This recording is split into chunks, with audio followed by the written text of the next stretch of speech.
লোহিত সাগরের বুক বয়ে ছুটে চলছে একটি বিশাল কার্গো জাহাজ।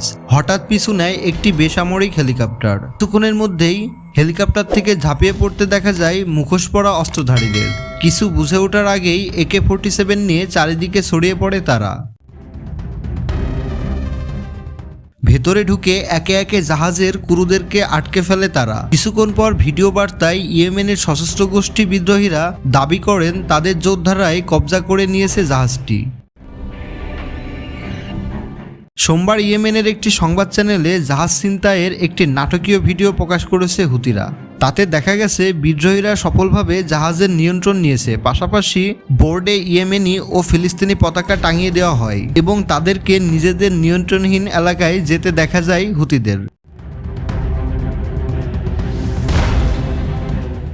এই ঘটনায় হুতিদের দাবি জাহাজটি ইসরায়েলের পরিচালিত। গাজায় হামলার জবাবে তারা জাহাজটি জব্দ করেছে। ইসরায়েল বলছে এই জাহাজটি ব্রিটিশ মালিকানাধীন জাপানের কোম্পানি পরিচালনা করে আসছিল।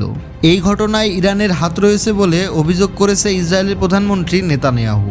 এদিকে এই জাহাজ দ্রুত ছেড়ে দেওয়ার আহ্বান জানিয়েছে জাপান সরকার। হুতিদের সঙ্গে যোগাযোগ চলছে বলে জানান দেশটির শীর্ষ পর্যায়ের কর্মকর্তারা।